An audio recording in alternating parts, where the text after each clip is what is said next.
Hi, I'm Montgomery County Auditor Keith, and welcome to another episode of Odds and Ends. Odds and Ends is a program produced by the Montgomery County Auditor's Office on a monthly basis where we meet people from the community, people who are doing interesting, great things in the community, contributing to the community, making it a better place, making Dayton, Montgomery County a better place.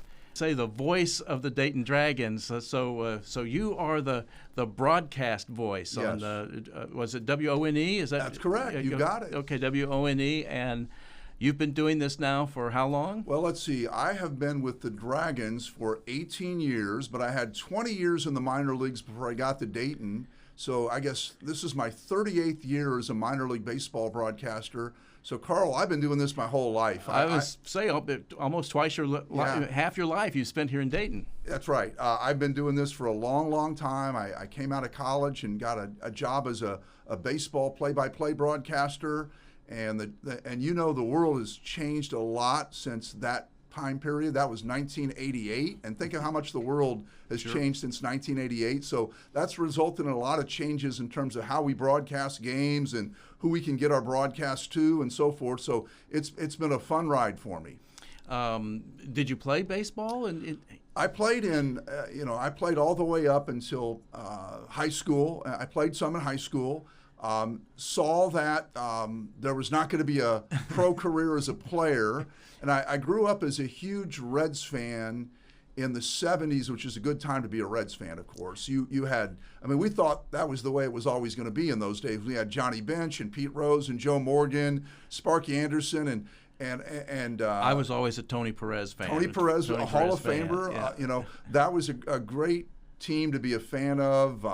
Back-to-back World Series championships, and in those days the broadcasters were stars as well. It was when I first started listening, it was Al Michaels and Joe Nuxall, and then of course Marty Brennaman came in and replaced Al Michaels and became the legendary Hall of Fame voice of the Reds over decades of Reds baseball. And so I was a big fan of the Reds and listened to every game if I wasn't playing, and knew those teams, and sort of made my mind up at a really young age, probably about fourth grade, that if I could do it, that was what I wanted to do. And so that was the direction I took. My high school had a radio station, and I went to college in my hometown of Muncie, Indiana, at Ball State University, and had as much experience as I could get calling games, and then that's sort of where it went from there. So you're from the Indiana area, Yes. then, so that's why you're the Reds fan, I guess. Exactly. Now today, that city might be as much of a Cubs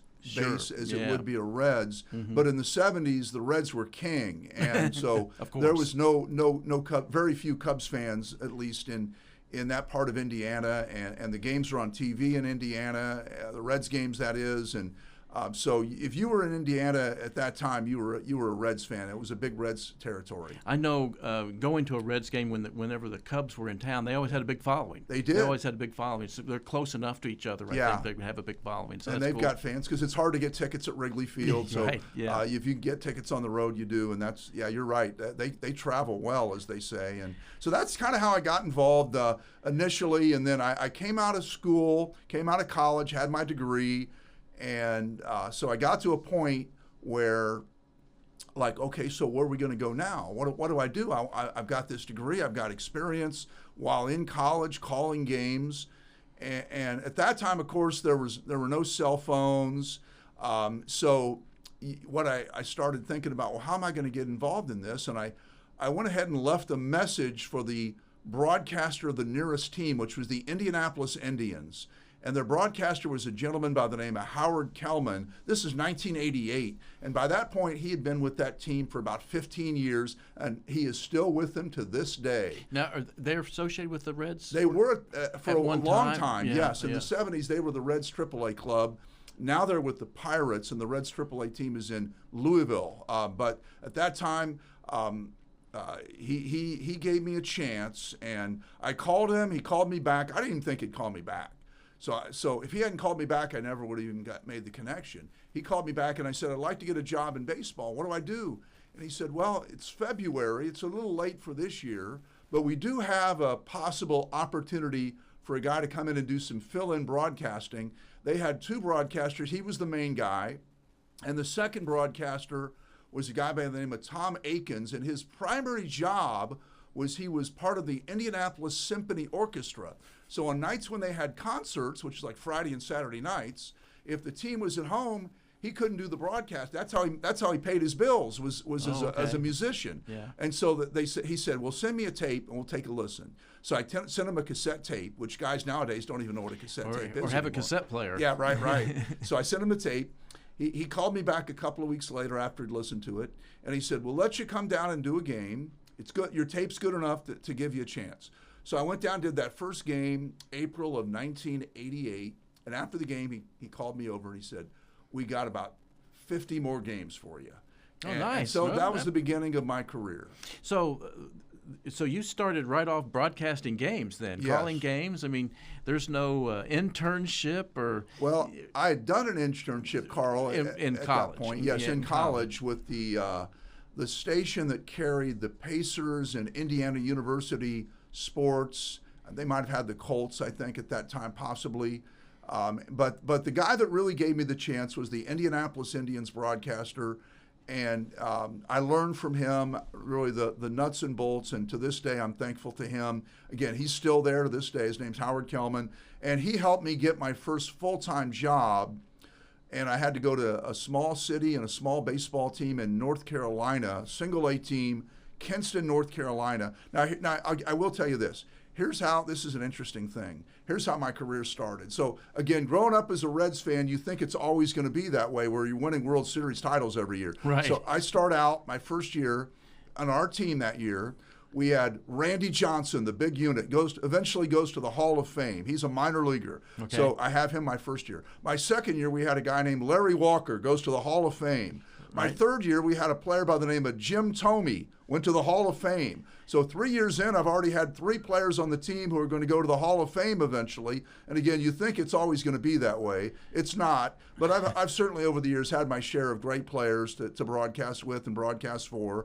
And you don't win every year. You have good years and bad years. That's minor league baseball. When you have a great season, it's really tough to back it up because you lose everybody. It's not like a college team where a guy's a sophomore, he becomes a junior and a senior and stays with you.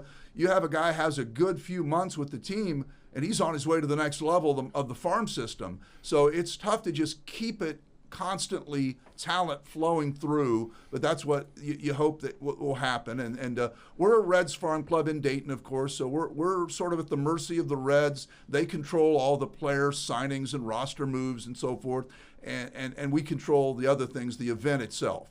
So with minor league baseball teams are, it's all about player development, right? You're trying to develop players or future major leaguers. So, it's entertainment, right? And so I mean, that's the main thing, right? You're trying to entertain the community, and they're trying to develop players. So you may have some superstars, and you may not. That you make a good point because, as you say, it is from a player development standpoint. The Reds' priority, their number one priority, not necessarily would be to try to win a championship in Dayton, although they'd like to if they could. But the number one priority, of course, is develop future Reds players. So you might have a player on your team that today, maybe he's a pitcher and he's got a big arm, but he doesn't have very good control. And when you put him in, he gives up a lot of walks and a lot of runs. And the fans say, why are we using this guy? He's not any good. But the Reds see the potential there. There's potential there. And he's going to get the chance to play ahead of somebody with limited long-term potential who might be a better player today, but down the road is not really going to be a major leaguer and help them win. So that's part of minor league baseball. But as you say, from a local perspective, it is all about family entertainment. That's what Dragons baseball is all about. Always has been from day one. The goal is, if you're a big Reds fan or a big baseball fan like I am, great, but not everybody's that way.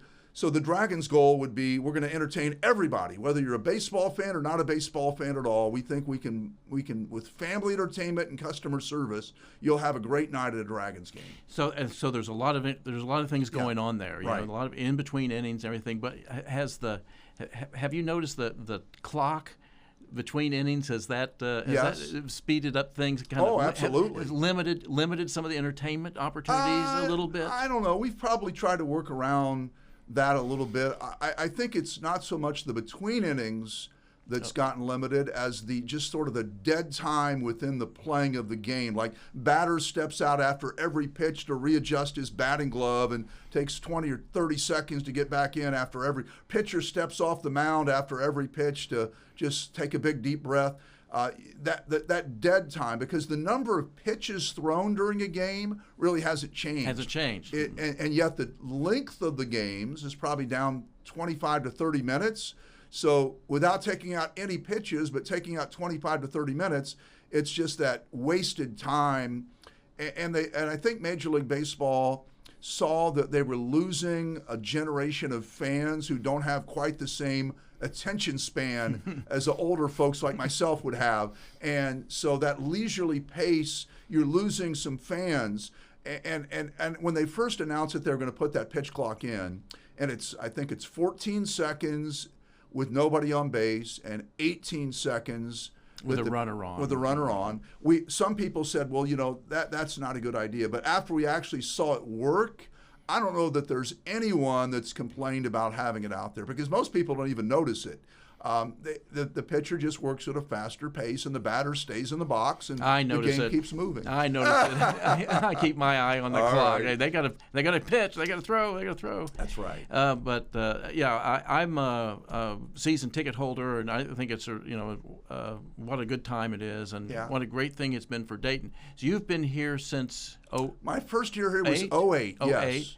And the Dragons are celebrating their 25th year that here. Is correct. Is that correct? It is. So as I noticed, I don't know if anybody can see this on camera or not, but you're wearing your 25-year pin there. I am say today. 25-year pin today. We are. It's a big year for us. We started the season with a celebration game with the Reds, sponsored by Wind Supply, and the Reds team came in and played an exhibition game at Day Air Ballpark, which was great. We saw a lot of former Dragons like Ellie De La Cruz and Matt McClain and T.J. Friedel come back and play in Dayton, where they had been as prospects just not that long ago. And so 25 years.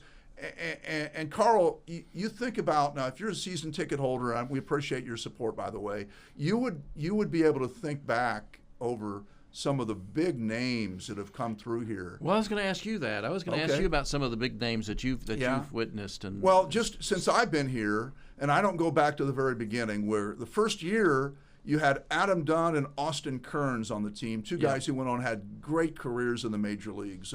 But since I've been with the Dragons, some of the biggest names would be Todd Frazier and Billy Hamilton, Jesse Winker and Hunter Green, Ellie De La Cruz. Those are some big names. My favorite player probably to watch was Billy Hamilton. And I'll tell you a quick story. My first meeting with Billy, very first time I ever met him, it was a few hours before the first game. This would have been 2011. And so I sit down next to him in the dugout, and I introduce myself to him. And I said, I've heard you're supposed to be fast. And do you have a goal as far as the number of stolen bases you might have over a season?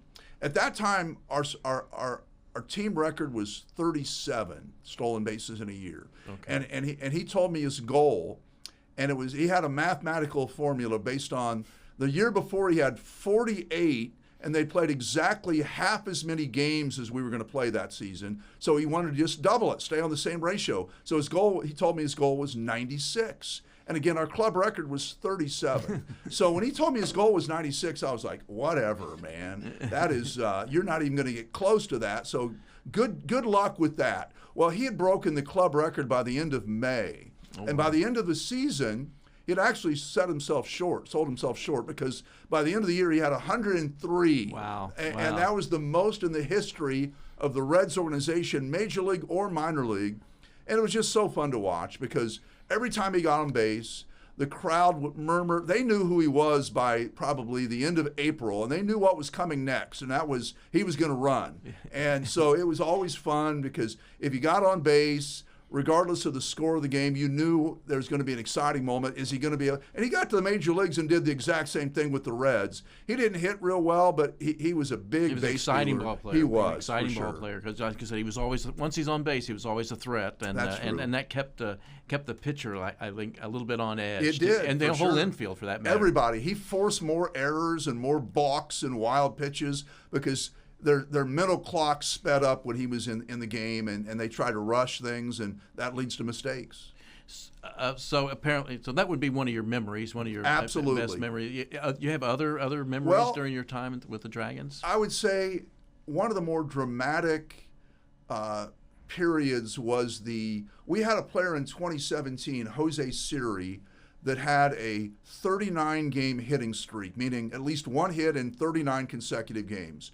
And that was really enjoyable for me because as he started getting closer and closer to the league record, and you can only extend it, obviously, one game at a time. You can go 4 for 4, but it still only extends to one game. Yeah, one game. So as he got closer, the league record had held up for 40 years. It had been set in 1977. It was 35 in a row by a player with a team that hadn't existed for years. And as he started to get to 28 and 29, it's like, is he really going to be able to do this? I mean, nobody's had this many for 40 years. And so, again, every time he came up to bat, you stopped what you were doing, and you thought it didn't matter if we were winning or losing or what the score was. And some games he would extend the streak in the first inning, and some games it would take until the 9th inning. But it was very, very dramatic. Okay, is he going to do it today? Especially if you got down to his last chance, is he going to do it? And he tied the record at 35, and the next day we were able to track down the old record holder who is now living in Florida through Facebook. And I saw the name of his company that he owned. It was like a home restoration company or something along those lines. His name was Tony Toops. And I called the number and talked to his secretary. I said, is he the Tony Toops that back in the 1970s played bass? Yeah, that's him. I said, can you have him call me back? And he called me back, and I recorded it and had the pregame interview that night with Tony Toops. Nice. And he wished Jose Siri the best of luck. So that night, we go out there, Carl, and so the first time up, he's so excited, he strikes out. He's just swinging at everything. Second time up, same thing happens. Third time up, he strikes out again. Oh, my. And I'm thinking, it's going to end right here. He's already tied the record, but he's not going to break it. So the fourth time up, which is going to be the last time, the pitcher starts him off with a slider like a foot outside, and he swings at it and doesn't come close. Second pitch, same thing. Slider a foot outside, he swings at it, misses. So he's now 0-2. And then the pitcher gets a little too smart. He should have thrown him the next pitch a foot further outside. Instead, he decides, I'm going to throw him a fastball and get it by him and strike him out. And he throws a fastball over the plate, and Jose Siri whacks it into left field for a base hit and breaks the record. And it was so much fun. That was maybe the most dramatic sort of period of time, because it continued one day at a time, and he eventually broke the record. And every time he'd have a hit, the Reds would use my play-by-play call on their broadcast. Okay. So every night I would have to go back to the hotel or stay in the press box late and edit that cut and send it on to Lance McAllister down at WLW or the Reds broadcasters, and they would use it. So I was like part of the whole story at that point. Yeah, and that made it fun for me too. Sure. Yeah. Well, you've seen a lot of minor league ballparks around. It did take a little time, but eventually we were the first domino, and then you started seeing apartment buildings and restaurants and bars. And when you talk about other places, here is really the difference, I would say. It's been the sustainability. And you go back to that very first game, and the anniversary, we're close to it. It would be April 27th of 2000. They sold out the first game, and it was a big night. But I'll say this. If you build a new ballpark and you don't sell out the first game, something is seriously Something's wrong. Yeah. So everybody sells out the first game, and they did in Dayton as well. But the difference in Dayton was then they sold out the second game and the third game and the fourth game and every other game that season. And then the next season they did the same thing. That's really what separates this market and the success of this franchise probably from anywhere else in minor league sports history across the United States, has been the fact that it's been sustainable. I don't know if sustainable is even the right word, but it has been sustained through hard work and credit to our fan base. This is a great sports market, and more than anything, maybe a great family market. And baseball is a family sport. Yep. And that's what's made it a great thing over 25 years. It's certainly people talk about it a lot, and how entertaining it is, and how easy to get in and out, and the different activities that go on. Plus, you're just good stewards. I mean, the Dragons are just good stewards in the community. What do you do in the off time? That's good. That's a good question, and a lot of people they know I'm the team broadcaster, and they probably don't have any idea other than broadcast the games, anything else I might do for the team. But I'm also the media relations person, so I'm at the ballpark 6 days a week, 11 hours a day. So I'm gonna probably put in 70 hours for about 25 consecutive weeks, and stay busy. And there's a lot of things that someone might probably not necessarily associate. I'll give you a couple examples. So if you were to come in my radio booth during a game, and we went to a commercial break, so it's my responsibility to also produce and write the game story that we put on our website and send out to the newspaper and all the media, especially like on the road where I'm really the only media person there. And so at the end of the game, there's a finite amount of time.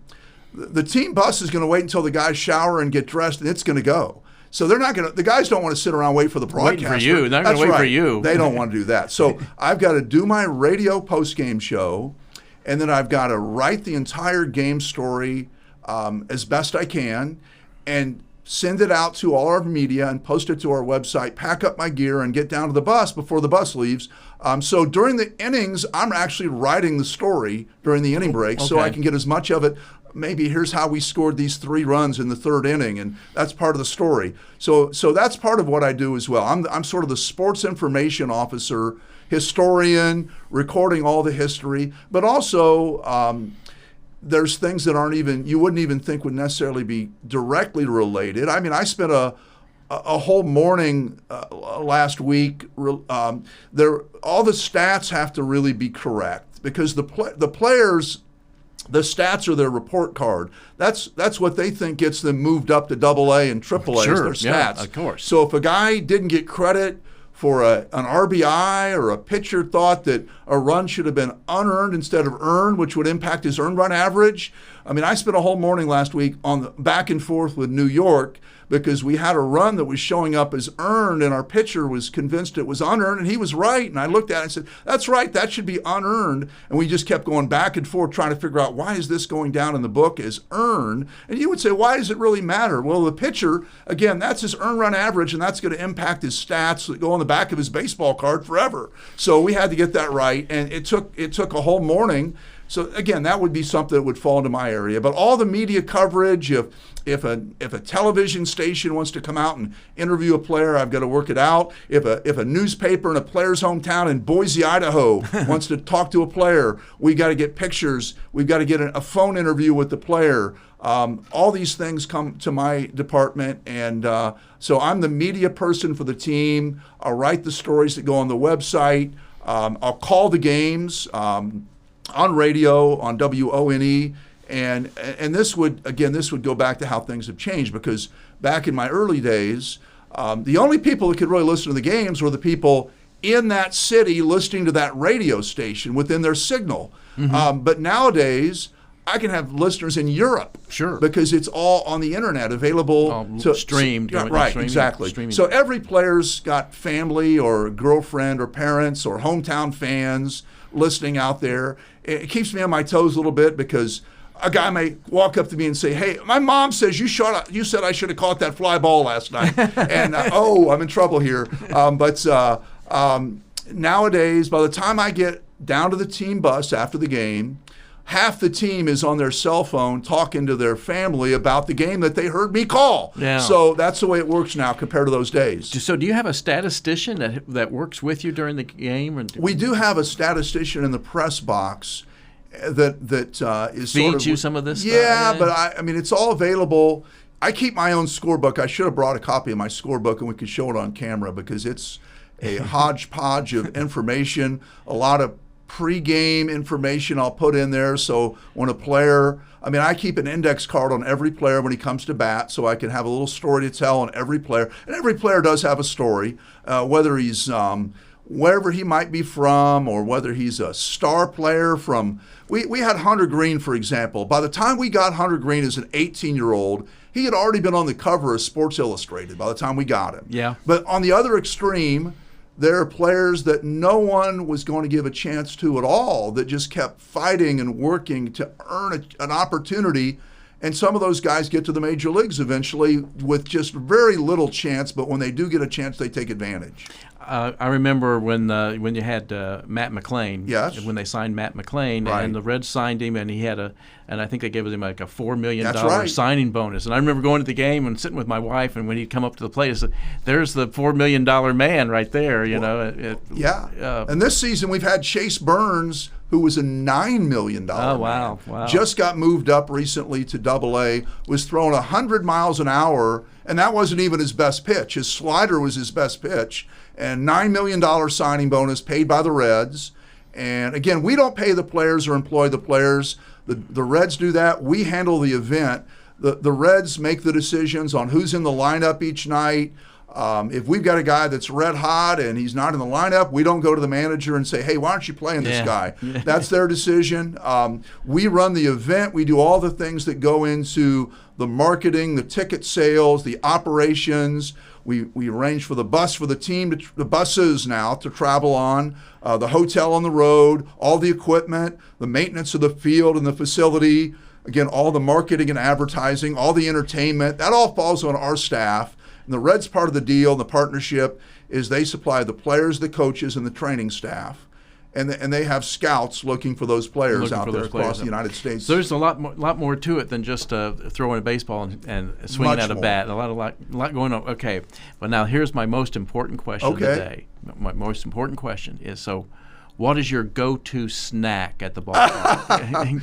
Well, let's see. I'll tell you. We have our staff accountant, Karen, is a really friendly lady, and she has a candy bowl that she keeps in her office, and staff members like myself once or twice a day will walk by, and she always makes sure she has a Mr. Good bar in there for me, and I'll pick one of those miniature Mr. Good bars because that's my favorite.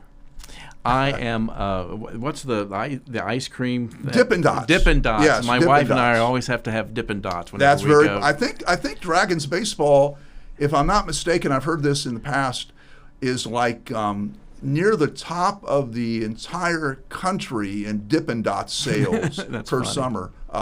So yeah, that's been really popular for us over the years. Tom, I am so happy that you joined us today. I'm a big baseball fan myself, and we enjoy the Dragons. I think the Dragons have been a positive thing for our community, and celebrating their 25th year. And so I know it's going to be an exciting season, and to have the voice of the Dragons here with us today is really special for me. So thank you so much for being here. Thank you, and appreciate your support. You're a season ticket holder, you mentioned, and we definitely appreciate that, and all the fans out there that have, it's become generational as the years have gone by.